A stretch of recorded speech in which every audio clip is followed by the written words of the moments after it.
Ya, miarahaba indray minaran'i Jesosy dia androany tia pasteur Kristiana miaraka aminao a. Androany tsika dia resaka mikasika ny Paska, fizarana voalohany zany hoe misy fizarana anankiroa zany no fampianarana hoentiko aminao amin'ity androany tia. Fa ny fizarana voalohany a dia mikasika ny Paska, dia ny fizarana faharoa ny tapany faharoa zany a dia mikasika ny tsanganan'i Jesosy tamin'ny maty zany, satria be dia be ny olona manafangaro a hoe ny alahady n'ilay nitsanganan'i Jesosy iny a, dia mbola betsaka zany olona miresaka hoe alahady amin'ny Paska dia indraindray zany lasa mifangaro fa ina marina ty Paska ty a, aiza nanaovana azy a, mandritra ny firy andro anaovana amin'ny Paska, inona ny zavatra ataona amin'izany Paska zany a, ny tombotsoan'ny ny fitandremana amin'ny Paska, sy ny sisa zany mikasika amin'ny Paska zany, dia ho avatsika tsara satria ny ankamaroan'ny kristianina zany na ny ankamaroan'ny mpino a dia be da be zany tsy mankalaza ny Paska, fa amin'ny andro alahady itsanganan'i Jesosy iny a, iny zany no mankalaza ny Paska, nefa iny tsy Paska tsony iny fa efa fankalazana ny tsanganan'i Jesosy tamin'ny maty zany. Ka androany sokafana mihitsy ny sainao androany a, atakatra antsika satria noho ny tsy fahalalantsika zany araka ny ten'Andriamanitra hoe ringana ny oloko noho ny tsy fisian'ny fahalalana, zany hoe ny tsy fahalalana zany dia lasa mahadiso antsika ny tsy fahalalantsika ny soratra masina ny tenin'Andriamanitra izay voalazan'ny Baiboly zany. Dia androany tsika iresaka mikasika an'izay zany tsika androany a, ho resantsika zany a ny Paska dia hazava aminao tsara. Fa mialohan'izay a, andao hivavaka tsika ho an'ny tenin'Andriamanitra izay fampizarantsika, ianarantsika, fampaherezantsika ny amin'ity androany asabotsy ity zany.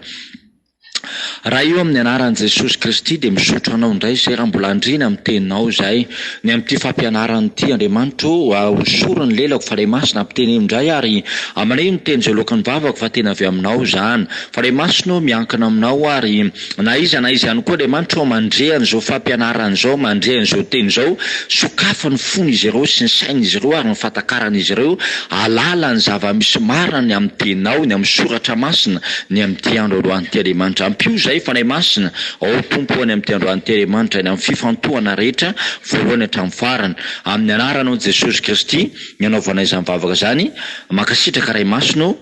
Amen. Ya, mbola veriko ny fiarabana amin'ny anaran'i Jesosy amin'ity androany ity a, andao amin'izay ratsika iresaka mikasika ny Paska tsika zany, ny Paska izany ho resantsika amin'ity androany ity a.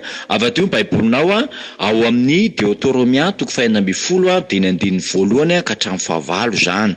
Deutéromia toko faha 12 dimy andininy voalohany ka hatramin'ny fahavalo. Ny Deutéromia moa dia mba fantatsika tsara hoe ny dikany dia hoe famerina teny a, mamery teny aminao indray Andriamanitra androany. Dia vakitsika amin'ny anaran'i Jesosy ny teny zany. Ny titre ambony dia hoe ny amin'ny andro firavoravoana telo a dia ny Paska sy ny Pentekosta ary ny tabernakely, fa ny Paska no resantsika zany. Anaran'i Jesosy, tandremo ny volana Abiba ka ataovy ny Paskan' Jehovah Andriamanitrao, fa tamin'ny volana Abiba no tondran'i Jehovah Andriamanitrao anao nivoaka avy tany amin'ny tany Ezipta tamin'ny alina, ary vonoy ny Paskan' Jehovah Andriamanitrao dia ondry amanosy sy omby eo amin'ny tany iovidianan'i Jehovah ampitoerana ny anarana. Aza mofo misy masirasira no hoaninao aminy, hafotoana no hinananao ny mofo tsy misy masirasira, dia ny mofo paorina. Fa tampoka ny voanao avy tamin'ny tany Ezipta, mba ho tsarovanao amin'ny andronao rehetra hinananao ny andro izay ny voanao avy tany amin'ny tany Ezipta. Aoka tsy hisy masirasira eo aminao amin'ny faritaninao rehetra hafotoana, ary aoka tsy hisy hitoetra miloaka alina ny hena ny fanatitra izay nofononao tamin'ny harivan'ny andro voalohany. Tsy hisy azonao hamonoana ny Paska ny tanànanao rehetra izay omeny Jehovah Andriamanitrao anao, fa amin'ny fitoerana izay hovidian'i Jehovah Andriamanitrao hampitoerana ny anarany no hamonoanao azy rehefa hariva tokony ho maty masoandro. Dia tahaka ilay voalohany ny voanao avy tany Ezipta, ary atsatsio amin'ny afo izy, ary hano eo amin'ny tany izay hovidian'i Jehovah Andriamanitrao, ary miverena noho ny maraina ka modia amin'ny lainao. Henemana no hinananao ny mofo tsy misy masirasira fa ny andro fahafito dia fara fivoriana ho an'i Jehovah Andriamanitra ao, ka tsy hanao raharaha ianao amin'izany. Alleluia. Ajanontsika eo le izy de vakitsika koa ty amin'ny filazantsara Matteo filazantsara Matteo toko fa 4 de ny andininy fahafito ambin'ny folo ka hatramin'ny 20 de dingantsika any andininy 20 ka hatramin'ny 4 filazantsara Matteo toko fa 4 de ny andininy fahafito ambin'ny folo ka hatramin'ny 20 de dingantsika amin'ny andininy 4 zany ka hatramin'ny 20. Vakitsika amin'ny anaran'i Jesosy zay teny zay raha hitanao de ny titra eo ambony eo koa de hoe ny soramandro de hoe ny niarahan'i Jesosy sy ny mpianany nihinana ny Paska. Ary tamin'ny voalohany amin'ny andro fihinanana ny mofo tsy misy masirasira dia nakeo amin'i Jesosy ny mpianatra ka nanao hoe aiza no tianao hamboarinay hinananao ny Paska. Ary hoy izy makanesa any an-tanàna any amin-dralehilahy ka lazao aminy hoe hoy ny mpampianatra efa akaiky ny fotoanako, koa ato aminao ao sy ny mpianatro no hitandrina ny Paska. Ary ny mpianatra dia nanao araky ny nasain'i Jesosy nataony ka namboatra ny Paska. Ary no ny hariva ny andro de nipetraka nihinana izy mba mpianatra 12 lahy. De dingantsika amin'ny andininy 20. Ary raha mbola nihinana izy dia nandray ny mofo Jesosy, ka noho ny efa nisaotra izy dia novakiny ka natolo ny mpianatra ary hoy izy ray sohano ity no tenako. Ary nandray ny kapoaka izy ka noho ny efa nisaotra dia natolony azy ka nataony hoe sotroinareo rehetra ity fa ity no rako dia amin'ny fanekena izay alatsaka ho an'ny maro ho famelan-keloko. Alleluia. Amen. De andehetsika hiditra amin'ny fanazavana bebe kokoa amin'izay ara mikasika ny Paska. Mazava ho azy fa ny Paska ao amin'ny Baiboly zany raha miverina amin'le Deutéronome toko 2 tsika de le soramandro eo ambony de hoe ny amin'ny andro firavoravona 3 dia ny Paska, ny Pentekosta ary ny Tabernakely. Ao amin'ny Baiboly riavana de zao amin'ity Baiboly ity de zao reo fotoan-dehibe anankitelo reo zany ny Paska de ny Pentekosta de ny Tabernakely, reo dia nasain'i Jehovah ho tandremany zanak'Israely zany mandrak'androany zao de mbola nasain'i Jehovah ihany ho tandremantsika reo andro anankitelo reo zany. Fa lay ty Paska ty zany le fotoan-dehibe anankitelo reo, fa ty Paska ty zany tena ioresantsika araka le fampianarana teo zany. Ino moa natao hoe Paska zany? Natao hoe Paska zany de zao raha mamaky an'le tenin'Andriamanitra atao tsika, ny Paska de zao volana biba izy io zay nivoan'ny zanak'Israely tany amin'ny tany Ezipta tamin'ny alina. Zany hoe io zany no taom-baovao ny Ezipsiana, ny mity taom-baovao ny zanak'Israely, volana vaovao zany, taom-baovao ny volana biba zany zay nivoan'ny zanak'Israely avy tao amin'ny tany Ezipta zany araka le tena eo amin'ny voalohany hoe tandremo ny volana biba ka ataovy ny Paskan' Jehovah Andriamanitra ao, fa tamin'ny volana biba no tondran'i Jehovah Andriamanitra ao anao nivoaka tamin'ny tany Ezipta tamin'ny alina. Io zany ny atao hoe Paska zany voalohany indrindra misy tiany tiré voalohany de hoe volana biba zay nivoan'ny zanak'Israely tamin'ny tany Ezipta tamin'ny alina zany. Ny tiré faharoa ny antsipika faharoa de zao hoe ny atao hoe Paska zany de zao famonoana ondry amanosy ary omby zany de ary finanana mofo tsy misy masirasira. Zay zany ny antsoina hoe Paska zany. Zay eo amin'ny andiny faharoa de miteny an'izay amin'ilay Deutéronome toko 20 teo hoe ary vonoa ny Paskan' Jehovah Andriamanitra ao dia ondry amanosy sy omby amin'ny tany zay hovidian'i Jehovah zany ampitoerana ny anarany. Io zany le lazainao de hoe eo amin'ny andiny fahatelo moa zany de misy an'izay hoe aza ny mofo misy masirasira no hoaninao aminy. Zany hoe ilay ondry amanosy sy ondry zay vonoana io de hoanina amin'ny mofo tsy misy masirasira. Zany hoe ny atao hoe Paska zany faharoa, définition faharoa zany, famaritana faharoa de hoe famonoana ondry amanosy sy omby ary finanana ny mofo tsy misy masirasira zany. Zany hoe mandatsaka raha zany eo, mamono biby zany, mamono omby zany de hoanina amofo tsy misy masirasira zany.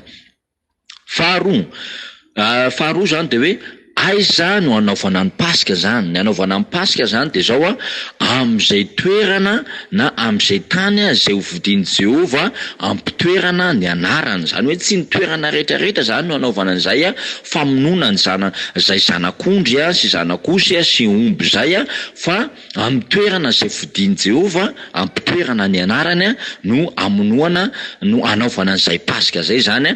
Eo amin'le Exodosy ihany toko faha 12 de ny andiny faharoa izy miteny an'izay ny andiny faharoa sy ny andiny fahadimy de ny andiny fahafito misy an'izay hoe ary vonoy ny Paska ny Jehova Andriamanitra ao de ny ondry amanosy sy omby eo amin'izay tany izay hovidian'i Jehova ampitoerana ny anarany. Eo zany nanaovana azy. De eo amin'ny andiny fahadimy de hoe tsy hisy azonao amonoana ny Paska ny tanàna rehetra izay omeny Jehova Andriamanitra ao anao fa eo amin'ny fitoerana izay hovidian'i Jehova Andriamanitra ao ampitoerana ny anarany no hamonoanao azy rehefa hariva tokony ho maty masoandro de tahaka n'ilay nivoahana tany amin'ny tany Ezipta.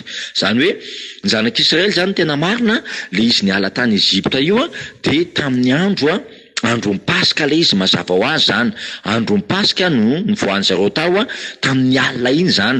De io le tenen'i Jehova hoe aiza ny toerana anaovana azy de hoe am'le toerana zay tsy hoe le tanàna rehetra zay tianao anaovana anazy zany fa am'le tanàna zay vidian'i Jehova de eo am'le tanàna zany vidian'i Jehova ampitoerana ny anarany. De eo amin'ny andiny fahafito misy de miteny an'izay koa le amin'ny andiny fahafito hoe ary atsatsio amin'ny afo izy ka hano amin'ny tany izay hovidianan'i Jehova Andriamanitra ao.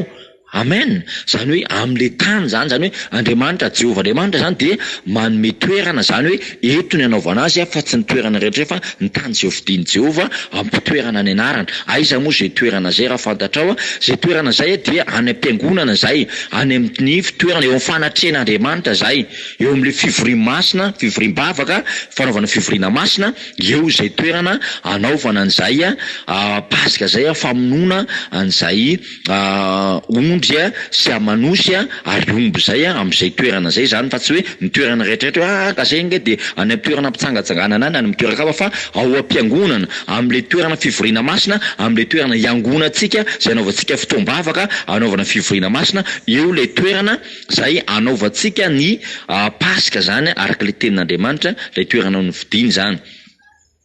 Fahatelo de hoe mandritra ny firy andro no anaovana an'izay Paska zay zany de ny valiny moa zany de hoe mandritra ny 7 andro no anaovantsika an'izay araka le tenin'Andriamanitra eo amin'ny Deutéronome toko faha 11 de ny andiny fahatelo sy ny andiny fahaefatra zany. De vakitsika amin'ny anaran'i Jesosy Deutéronome toko faha 11 teo de ny andiny fahatelo de hoe aza misy eo amin'ny andiny fahatelo de hoe aza ny mofo misy masirasira no hoaninao aminy.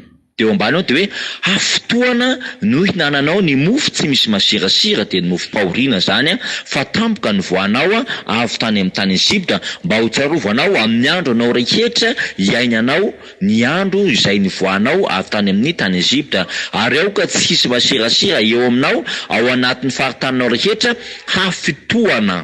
Zany hoe le hafitoana io zany dikany de hoe 7 andro zany le izy. Hafitoana zany 7 andro zany hoe mandritra ny firy andro zany no anaovana an'izay de mandritra ny firy andro de hoe ny valiny de hoe mandritra ny 7 andro. Zany hoe le 7 andro io zany rehefa tena jerevantsika ty amin'ny Exodosy fa tonga baibolinao hoe ao amin'ny Exodosy io toko faha 12 zany. Exodosy toko faha 12 fa dio baibolinao jerevantsika an'izay teny zay zany. Exodosy toko faha 12 de manomboka amin'ny andiny voalohany de zao mivaka an'izay teny zay amin'ny anaran'i Jesosy de hoe ary Jehova ozy ny teny tamin'ny Mosesy tsy Arona tamin'ny tany amin'ny tany Ezipta nanao hoe ity volana ity no voaloham-bolana ho anareo dia ho voaloham-bolana amin'ny taona ho anareo, mitenena amin'ny fiangonana dia ny Israely rehetra ka manaova aminy hoe amin'ny andro 10 ty volana ity de aoka samy haka zanak'ondry iray avy izy rehetra araka ny fianakaviany de zanak'ondry iray avy ho amin'ny isa-tokantrano. ao dia jany koa le izy. Zany hoe araka le teny teo ten'Andriamanitra teo de hoe ka manaova amin'ny hoe amin'ny andro fahafolo amin'ity volana ity. Io moa le fandraisantsika teo hoe lay volana Abiba zany de taom-baovao volana voalohany amin'ny taona ny zanak'Israely zany zay de fahafolo ny volana. Fahafolo ny volana zay zany raha mikoty zany tsika de tamin'ny alahady teo zay. Raha tamin'ny alahady teo zany fahafolo de manomboka tamin'ny alahady teo zany le fahafolo zany hoe le 10 zany le izy. 10, 11, 12, 13, 14, 15, 16. Zany hoe tapitra le 16 androany asabotsy zany lay Paska zany hoe 7 andro. Io le hafotoana zany de tapitra androany zany satria nanomboka tamin'ny fahafolo ny volana le izy. Zany hoe manomboka eo am'le 10 zany ny voalohany. Fa tsy eo ny 0 zany le 10 zany manomboka eo zany manisy ianao 2, 3, 4, 5, 6 ka hatramin'ny aty amin'ny andro fahafito zany de ny androany fahaenina amby folo. Fa ny rapitso alahady fahafito amby folo ny volana zany de tsy Paska intsony le izy fa fankalazana ny tsanganan'i Jesosy tamaty. Ao zay moa no jerevantsika am'lay amin'ny fizarana amin'ny tapany faharoa zany. Fa le tapany voalohany zany no resantsika mitasika an'le Paska satria be de be ny olona miteny hoe ny alahady amin'ny Paska, alahady fitsanganana, tsy le Paska zany fitsanganana famonoana ondry amanosy de omby. Ao ny Paska tsy fitsanganan' Jesosy tamaty fa ny Paska de famonoana ondry satria fandraisantsika teo inona natao hoe Paska de hoe volana Abiba le izy taom-baovaon'ny zanak'Israely volana voalohany amin'ny taonan'ny Israely de famonoana ondry amanosy sy omby am'izay de finanana ny mofo tsy misy masirasira am'le toerana zay vidin'i Jehova ampitoerana ny anarana. Zay zany antsoina hoe Paska fa ny alahady iny zany de ny fankalazana ny tsanganan'i Jesosy tamaty izay joron'ny kristianina any amin'ny tapany faharoa mitsika miresaka an'izay fa atsidiko meloa fotsiny le izy mba hazava aminao tsara. Inona tonga antsika hoe mivavaka amin'ny alahady tsika satria nankalazana ny fitsanganan'i Jesosy tamaty nandresen'i Jesosy an'le fahafatesana fa tsy maty intsony Jesosy eo. Ao de verenantsika am'izay verenantsika am'izay satria itoy atsika aloha amin'ny fizarana fahaefatra aloha toy izantsika aloha fizarana fahaefatra ny fahaefatra zany laharana fahaefatra de hoe inavo moa ny zavatra tao am'izany Paska zany. Ny zavatra tao am'le Paska de zavatra tao am'le Paska zany de zao inavo ny zavatra tao amin'ny Paska fahaefatra zany de hoe famonoana zanak'ondry sy le zanak'osy zany araka le Deutéronomia teo toko 2:10 andininy faharoa zany. Ao de ny faharoa ny tsipy faharoa moa zany de hoe finanana ny mofo tsy misy masirasira. Zay ny zavatra tao amin'ny Paska zany hoe mandritra ny herinandro le 7 andro zany de fankalazana amin'ny Paska io zany dia satria Paska zany ny herinandro, le herinandro masina iny zany antsoina hoe herinandro Paska zany, iny antsoina hoe Paska, le herinandro masina le antsointsika hoe herinandro masina lay 7 andro iny zany. De finanana mofo tsy masirasira araka le Deutéronomia toko 4:10 andininy 7 zany. Ao tonga de fa eo amin'ny baibolinao zay. Fahatelo inona ny zavatra tao amin'ny Paska? Ny zavatra tao amin'ny Paska de zao fanesorana ny masirasira eo aminao ary ao amin'ny faritaninao. Deutéronomia toko 4:10 de ny andininy 4. Ndika vakitsika zay eo amin'ny andininy 4 de hoe anaran'i Jesosy aoka tsy hisy masirasira eo aminao ao amin'ny faritaninao rehetra hafotoana. Ao zany hoe ny zavatra tao amin'ny Paska zany zavatra tao mandritra ny herinandro masina io ihany koa de zao fanesorana ny masirasira rehetrarehetra eo aminao sy ny amin'ny faritaninao. Ina moa ny dikan'izany? Dikan'izany de zao de hoe esoro zay masirasira rehetrarehetra ao aminao, ny lolopoa, ny ratrapoa, ny fialonana, ny fahotana, ny zavatra tsy araka ny sitrapon'Andriamanitra rehetra zany ao aminao de esoro ihany koa zay. Esoro zany zay mandritra zay afotoana zay araka le teny teo aoka ozy tsy hisy masirasira ao aminao ozy mandritra ny afotoana zany de ao amin'ny faritaninao ihany koa, ao atokantranonao, ao amin'ny toeran-tanàna misy anao zany diovy daholo izany aoka tsy hisy resaka hoe fanompontsampy na misy zava-boaozy na misy zavatra masirasira zany na eo amin'ny faritaninao fa esoro daholo zany rehetra zany mandritra ny herinandro zany mandritra ny afotoana satria araka le teny teo kely andininy Exodus toko fahaenina ambin'ny folo andininy fahaefatra teo de hoe ary ao ka tsy hisy masirasira ozy ao aminao ao anatin'ny faritaninao rehetra hafotoana zany hoe mandritra ny herinandron'ny masina io mandritra ny Paska io zany de hoe ao ka zany tsy hisy an'izay masirasira zay tsy hisy fahotana tsy hisy fialonana tsy misy zavatra maloto tsy misy zavatra tsy araka ny sitrapon'Andriamanitra na zava-boazona na aminao zany na amin'ny faritaninao na amin'ny vady aman-janakao na amin'izay mahakasika anao rehetra zany de tokony hoe esorina amin'ny mpianakavy daholo zany rehetra zany mandritra ny herinandro masina zany hoe herinandro masina zany de zao fanadiovana mihitsy zany mandritra ny fito andro mandritra ny herinandro masina mandritra ny Paska de zao manadio général mihitsy ianao zany amen. Tan'izay rehetra zay madio daholo zany.